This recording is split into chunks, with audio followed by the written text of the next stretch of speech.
बहुत समय पहले की बात है। एक छोटे से गांव में रामू नाम का एक व्यापारी रहता था।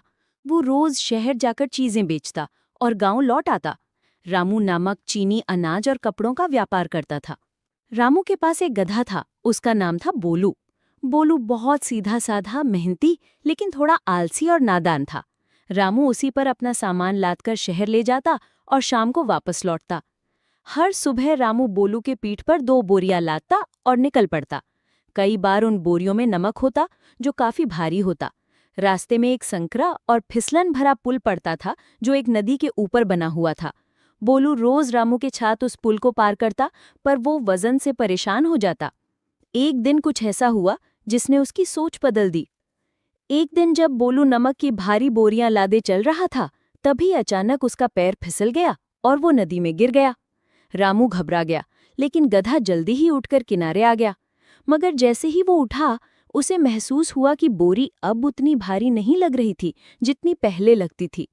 दरअसल जब गधा नदी में गिरा तो नमक की बोरियां भी पानी में भीग गईं और नमक घुल गया।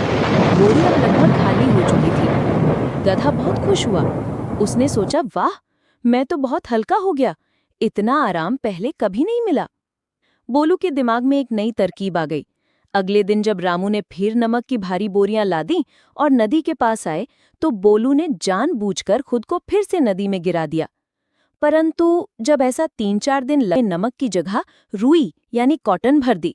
रुई बहुत हल्की थी, लेकिन जब पानी में भीगती है तो वो बहुत भारी हो जाती है। बोलू ने हमेशा की तरह वही चाल दोहराई। पुल पर आते ही कूद गया नदी में। जैसे ही वो बाहर आया, उसने महसूस किया कि उसकी पीठ पर वजन पहले से भी ज्यादा भारी हो गया है। अब बोलू हांफने लगा, उसका चलना मुश्किल हो गया। उसे अपनी चालाकी भारी पड़ गई। रामू ने गंभीर होकर कहा, बोलू, हर बार शॉर्टकट नहीं चलता। मेहनत से भागोगे तो मुश्किल और बढ़ेगी। उस दिन के बाद बोलू ने फिर कभी जानबूझकर नदी में गिरने की कोशिश नहीं की। वो समझ गया था कि चालाकी हमेशा काम नहीं आती और अनुभव से मिली सीख सबसे मजबूत होती है।